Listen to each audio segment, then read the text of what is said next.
우선 보시는 것처럼 이제 합격 실적에 관한 지식, 그리고 우리가 UD 하스 대비법에 대한 내용들은 아마 지난 설명을 보셨던 분들은 이제 라디오처럼 가볍게 들으셔서 넘겨도 되고요. 저희가 아마 되게 짧게 진행할 거예요. 그래서 내용 보시면서 참고하시면 되고요.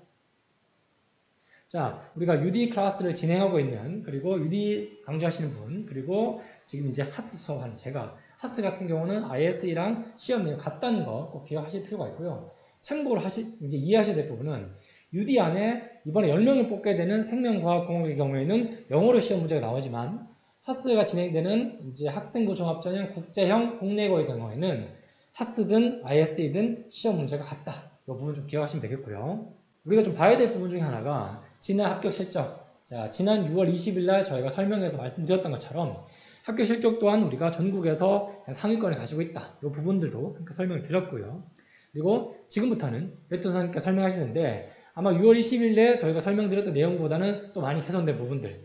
심지어 이번 수업에서는, 이번 설명에서는 웨트 선생님이 방학 기간에 어떤 내용을 가지고 진도를 나갈 것이며 방학 이후에 이제 우리가 남은 기간이 9월, 10월밖에 없죠. 그 기간에는 우리가 이런 주제를 가지고 중점적으로 나가겠다 라고까지 좀 더 디테일하게 설명을 주실 겁니다.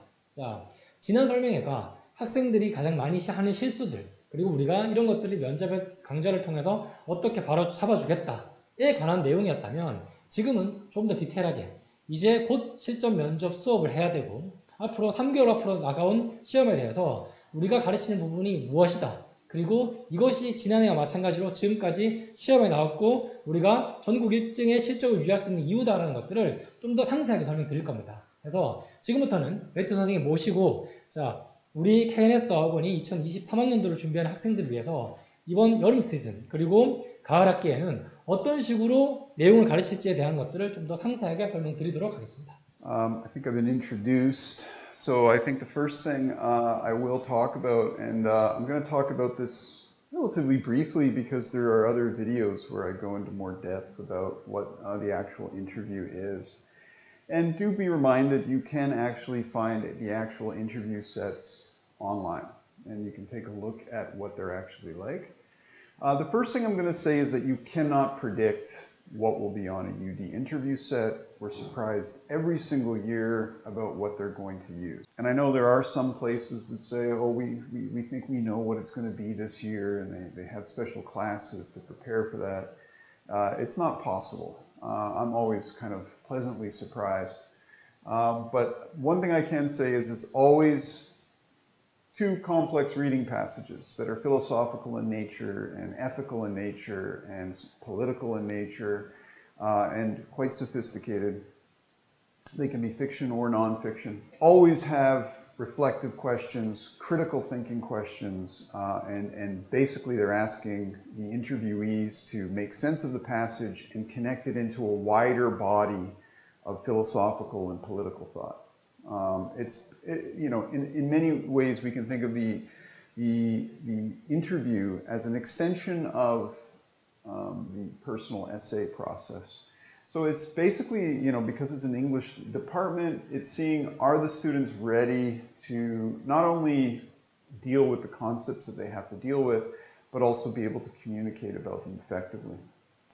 And also it always asks them to consider the perspective of others. So in many ways it's also kind of asking them, are you a thoughtful, reflective person? Are you able to change, to grow, to learn, and to contribute to the university community? So what I do want to mention too right at the outset is that as an extension of the personal essay, it is just seeing if the students do in fact bring background knowledge. Do they bring basic ideas that will prepare them to study at the university level? And are they able to adapt and learn? They're not too stuck in their ways. Are they able to reflect on themselves and be critical of themselves and other ideas? And do they have a basic kind of ethical framework? Now, the reason this is so boldly in red is that a native fluency is not needed for the interview process. You don't actually need to be a native speaker. As long as you're able to talk about the ideas, make sense of the reading passages, and communicate your ideas, that is sufficient. So every year students come in, and they say, okay, they sit through the lecture, and then they do the interview, and at the end of the interview, I say, that was great. And they say, really? They're totally surprised. And this happens multiple times every single year. You do not need to be a native speaker. You just need to be able to communicate with other people who speak English. And basically, you know, a lot of people in the program are not native speakers anyways because they're from other countries as well. So get that out of your mind. If you're worried about your fluency, then there's a very good possibility that you are in fact fluent enough. I'd say 90% of the people that are actually worried about fluency are fluent enough. And the reason they're able to worry is because they're fluent enough to know what fluent English sounds like. So that's my first point. And as long as you're able to do these things, communicate about yourself and about your ideas and your vocabulary and sophistication of speaking is sufficient that you can communicate philosophical ideas and relatively complex ideas, then you should be okay. All right, so this is the actual interview set from last year. I've reconstructed it based on the feedback from the students. This is just a brief sample. So the first one is about Japan, and it's about reconciling virtue ethics, Confucian virtue ethics with the legal processes of the state. And again, it does ask questions where it's getting the students to discuss and analyze the passage itself and give a kind of their understanding of it. But even more so, that you need to bring in outside ideas and outside understandings, your own insights and examples, and other ideas that can inform what you're talking about. Because if you just sit down and only talk about the interview itself, it's not enough. Because everybody can do that usually if they've prepared sufficiently. So you need to do more. And this is what puts people, gives them an advantage and puts them ahead. And that's actually the goal of our program, is to prepare the students to do more, so that it's not just being able to do the minimum, but it's being able to shine and showing what they can do. So, for example, here they should show an understanding of Confucius, and then they can easily bring in Aristotle and other like Greek thinkers. And then they can talk about things like natural law and positive law, Sophocles, Antigone, things like that as well. And you do get a whole range of responses. So some students who I talked to, some people were talking about Shakespeare, some people were talking about human rights theory, some were talking about consequentialist ethics in the second passage. A whole range of things. So that's another thing I want to comment, is that I don't think that there is just a single right or wrong answer. There's a range of answers. And at the end I give feedback on the interview sets that we practice. But again, I don't tell them, there's only one correct way to answer this, because that's simply not true. Basically, you need to answer it in your own way and with your own capabilities.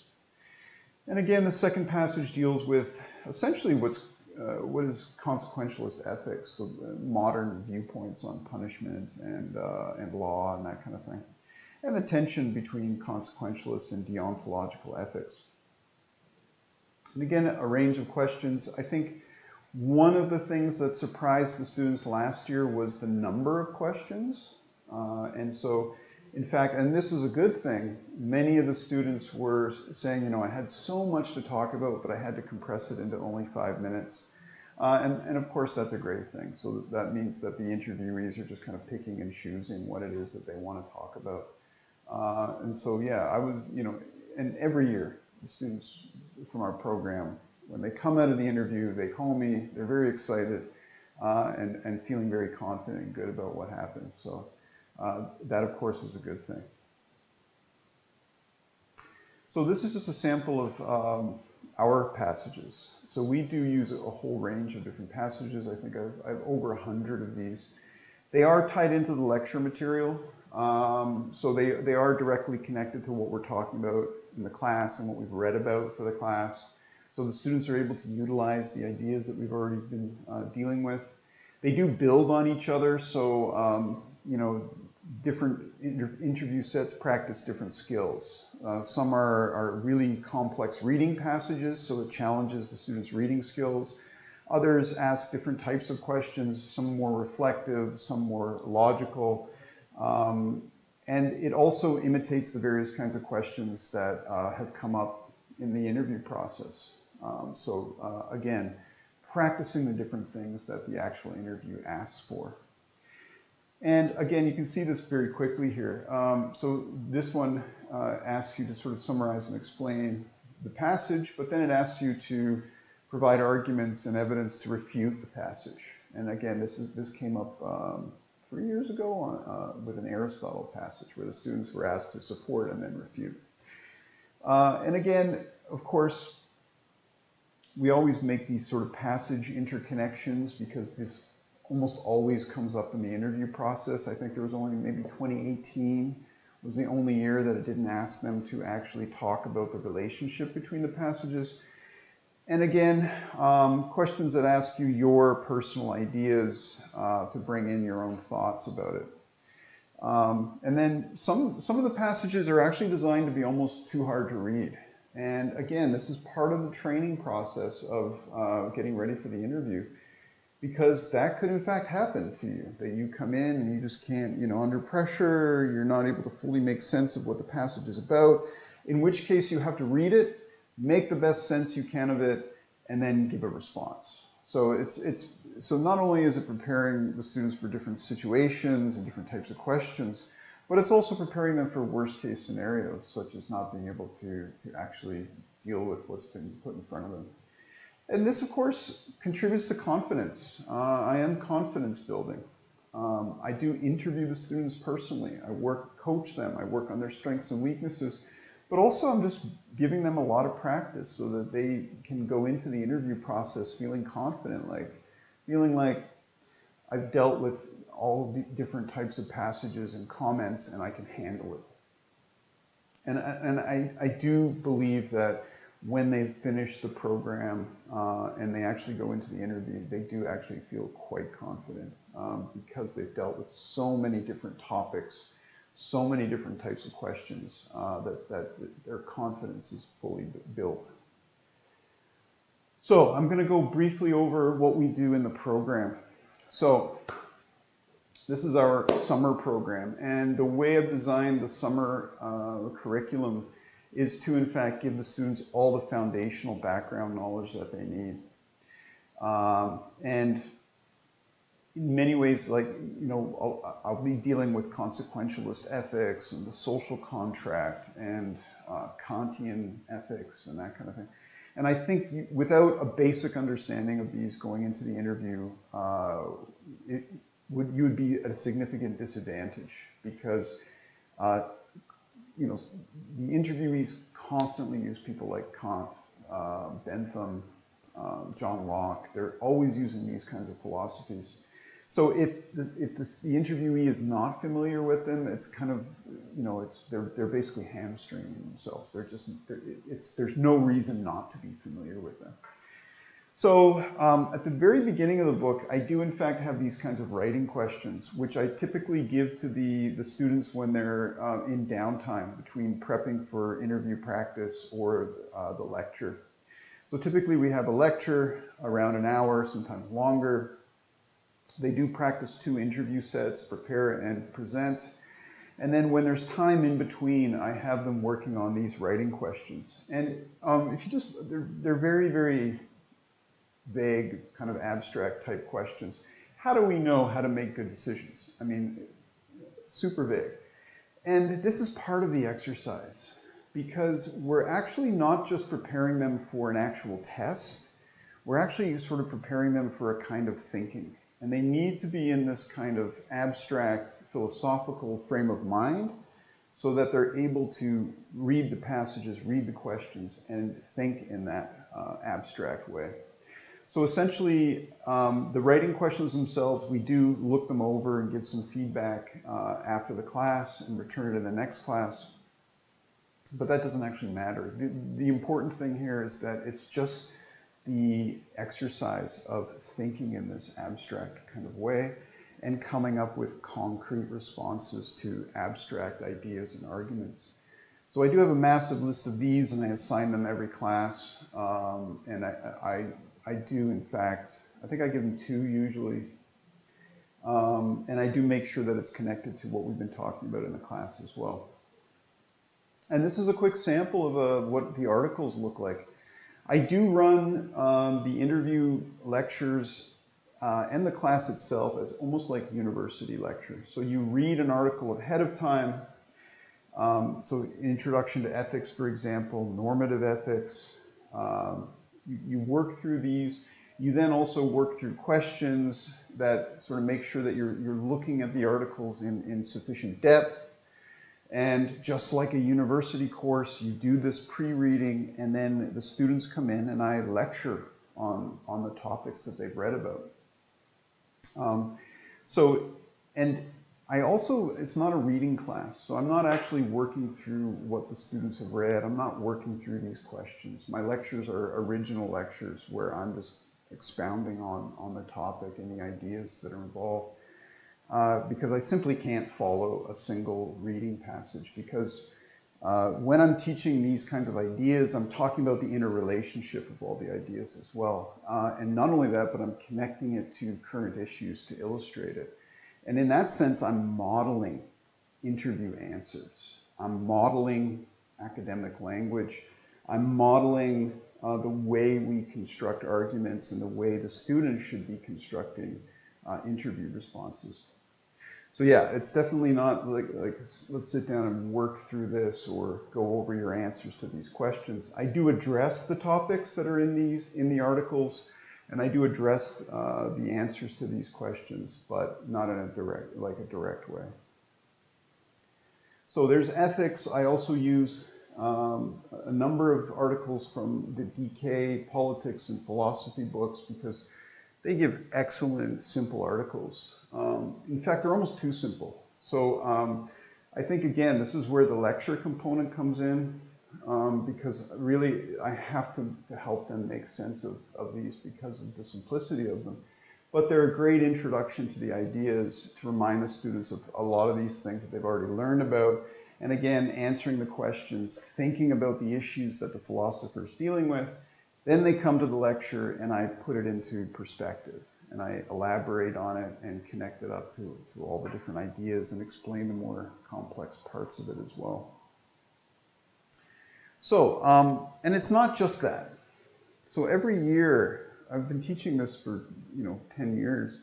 Every year I want to do it differently. I don't want to just get up there and kind of go through the same things that I've taught year after year. So every year I have a kind of focus, kind of theoretical focus. And I try to keep the theoretical focus tied into current thought in academia and what's going on with philosophy departments and publications specifically.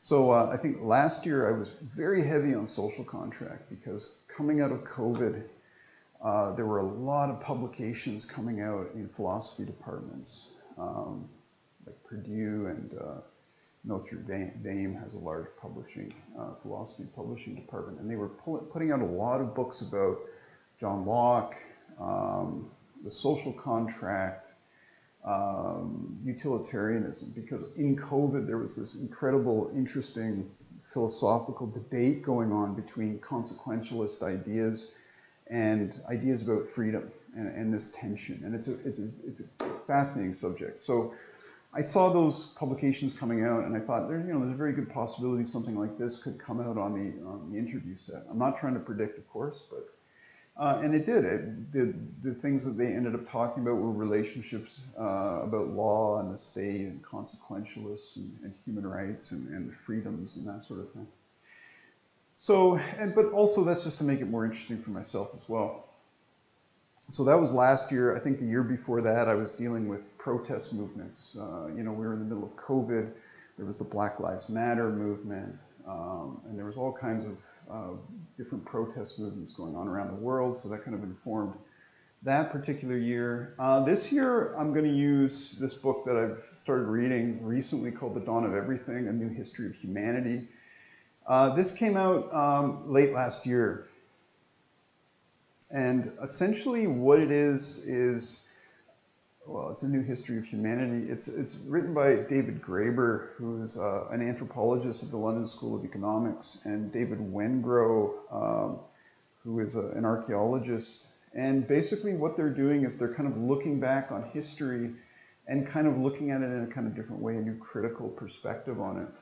And I think, you know, something like this could be very influential in academic circles this year, certainly. Again, I'm not trying to predict, but it's also just really very interesting. Essentially, what it starts out by doing is it starts to question Enlightenment thinking, and it puts Western ideas and knowledge in a more critical light, and challenges the kind of idea that, you know, Western thought is kind of original. And it puts a very cool critical perspective on this stuff that I've been teaching year after year. So, you know, and this is part of why I do really enjoy teaching this program, is because I'm currently reading about these things. I'm in this right now. I'm reading this book right now. It's talking about the social contract philosophers. It's talking about the Enlightenment.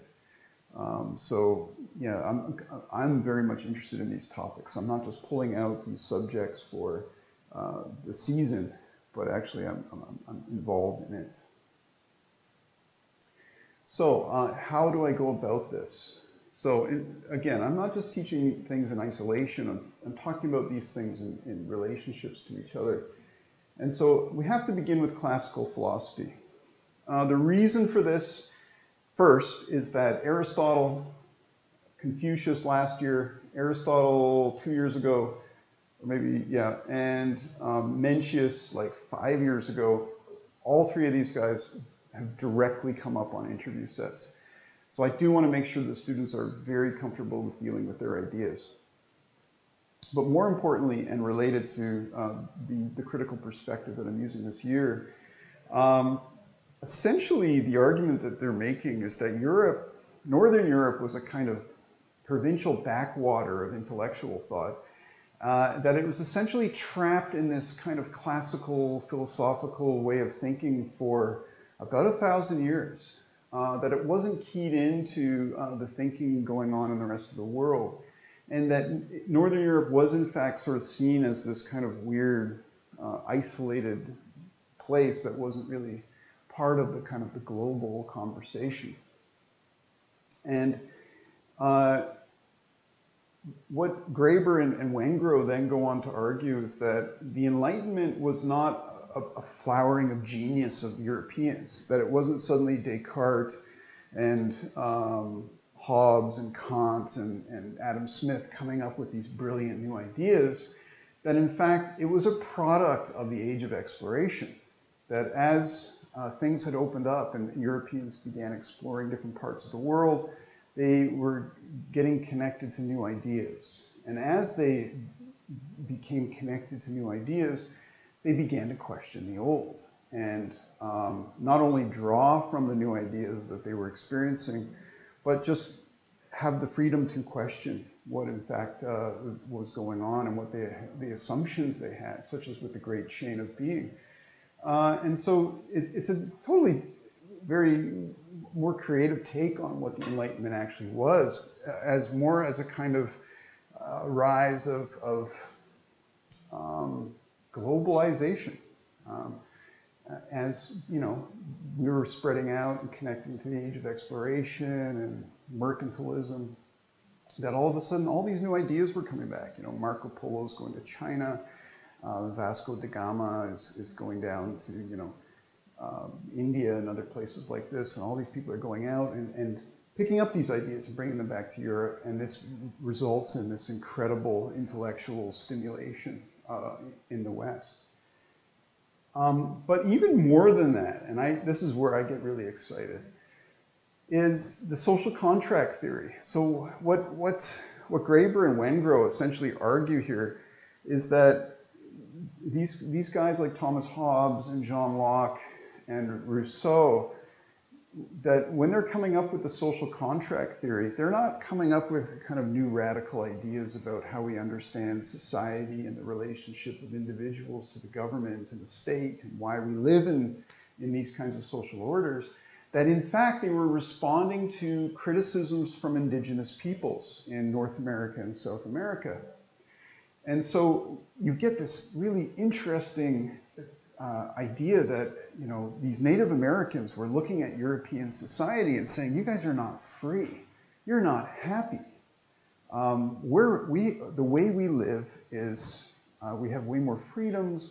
We're much more content with our lives. We're not constantly pursuing material wealth. We're greater democracy, like, you know, the Iroquois, the Seven Nations, for example. So in fact, all of this social contract theory was in fact just a way of these Europeans defending their way of life, defending the kind of European political ideas. So great, this gives us such a much more interesting critical perspective on these things that we take for granted as just ways of conceptualizing how society is organized. But in fact, we now see it as a kind of critical dialogue between indigenous peoples and Europeans, which gives us some great insights into how they've constructed their viewpoints about society and politics. Finally, I jump into liberalism. You know, these universities are liberal arts departments. So first of all, we need consequentialist ethics and utilitarianism. Very, very applicable. And when I pick the topics and philosophies that I'm going to deal with, I do go for maximum utility. So things that the students can use, that they're already somewhat familiar with, but basic ethical theories that they can apply to many different situations. Utilitarianism and consequentialism, very, very useful. And second, and further, dealing with more modern views on liberalism, more modern constructs such as John Rawls. And I do find John Rawls to be very useful. And also Peter Singer. And Peter Singer has come up multiple years. And with Peter Singer, I prefer to actually deal with his ideas around effective altruism and a sort of the moral responsibility of global citizenship to help people in other countries. So he does deal with meat consumption and the ethical ideas behind these things as well. But actually, I think he's a bit more useful when we kind of put him in a global citizenship perspective. And that, of course, is very, very current in academic circles of education, is making students develop this kind of global perspective. And this especially applies to something like UB. And then in the fall, I move into more critical perspectives. It gets a little bit more sophisticated. It does build on the summer. I do see the summer as the very foundational concepts. It is really important to come out of the summer with a firm grounding in classical philosophy, basic things like Kant and Enlightenment thinking, Adam Smith, that kind of thing. The social contract, basic principles of liberalism, and then we're able to deal with more critical perspectives, people that are more critical of the ideas coming out. So essentially, if I had to characterize the whole thing, I would say that basically my program is a kind of crash course of first-year university philosophy. In fact, I wish I had gone into university having taken this class, because a lot of academic theory is based on these very fundamental philosophies. And I think had I been able to go through a class like I'm teaching, I think I would have had a much better understanding of what I had to deal with when I got to university. And I do recognize that some people are not, in fact, going to have the actual interview itself. So in that sense, from an ethical point of view, I do want to provide the students with something that is applicable and useful. So a lot of the students come out of this class. I've had a lot of feedback over the years where the students are like, you know what, everything that, the things you taught us in the UD interview program really helped me make sense of my first year of university. I used your text. I've had people tell me that they keep my textbook into university and they use it. And I've also had students tell me that, like, even though they didn't do the UD interview, they found this preparation program really useful for all their other interviews. Just in terms of how to deal with ideas and how to talk about things in an academic kind of philosophical way. So I do sort of teach this as sort of like first year university prep, basic philosophical ideas that will help you make sense of anything that you study in the liberal arts or humanities. Yeah, so how to prepare now? Just start looking up on the things that you studied before. Consider getting a copy of an interview set, pull one off the internet, or you contact us, I can give you one. And try doing an actual interview. Give yourself an amount of time, prepare it, record yourself, and see what you think and what you need to work on. And you make your decision from there. Thank you very much. 자, 그리고 지금부터는 하스에 대해서 간략하게 설명을 드릴 텐데요. 저희가 이제 아마 다음 주 설명할 때, 그때는 제가 이제 고대만 데리고 단독으로 뽑아서 좀 한번 설명을 드리겠지만, 우선 하스의 경우에는 학종 문제가 이제 기출 문제가 이렇게 나왔다. 이게 수시의 경우고요. 그리고 정시에는 이런 내용이 나왔습니다. 근데 저희가 수업 내용과 좀 일치했다. 이런 부분 좀 설명드리고요. 그리고 또 하나, 어찌됐든 간에 우리가 하스를 준비할 때 좀 고민하는 부분들이 다른 학교와의 어떤 원서 배분 비중이에요. 아마 특목고 주요학교의 경우에는 어제부로 이제 기말고사 끝났고 일반고는 아직 시작하지 않았거나 이제 시험 중에 있는 학교들이 있을 겁니다. 보시는 것처럼 우리가 원서를 준비할 때 가장 고민되는 부분 중에 하나가 이거예요. 자기소개서가 있느냐 없느냐, 또는 면접이 있느냐 없느냐, 거기다가 내가 어떤 식으로 지원할게 되겠냐. 자, 6장을 쓰지만 머릿속으로 이해가 되죠. 상향 지원 2장, 그리고 안정으로 2장, 하향으로 1-2장 쓰자. 머릿속에 계획은 이렇지만 막상 우리가 자기소개서에 면접 전형이 있냐, 혹은 서류만 끝나는 전형이냐, 또는 수능 최저가 있느냐에 따라서 고민이 복잡해져요. 그래서 배치 컨설팅을 받으시는 거고, 그래서 고민이 많으실 겁니다. 보시는 것처럼 우리가 만약에 우리 아이가 특목고가 됐든 일반고가 됐든 내신이 아주 좋아서 여기저기 쓰고 싶은 상황인데 어떻게 해야 될까? 자, 서울대 일반 전형, 연대 UD, 고대 학업부수나 계열적합을 써요. 그러면 이 경우에는 하스를 추가시킬 경우 스카이에 5장이 들어가죠. 자신 있다면 상관이 없지만 아무래도 부담일 수밖에 없습니다. 그렇기 때문에 뭐죠? 하스랑 UD를 지원하게 되면 국문, 영문, 자기소개서 다 써야 되고, 참고로 UD랑 그리고 고대 계열적합형의 경우는 면접을 수능 이전이에요.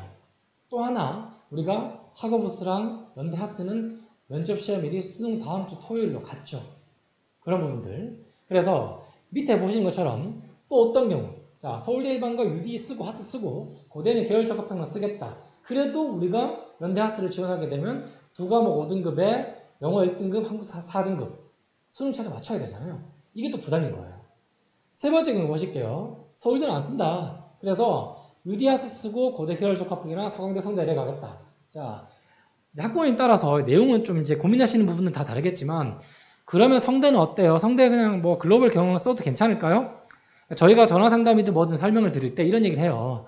학교 자체, 그러니까 어머니나 학생들이 생각하고 있는 학교의 서열상으로 보자면 뭐 성대를 쓰는 게 문제 없을 수도 있겠지만, 성대 글로벌 경영은 서울대 쓰는 친구들이 다 마지막으로 쓰는 학교예요.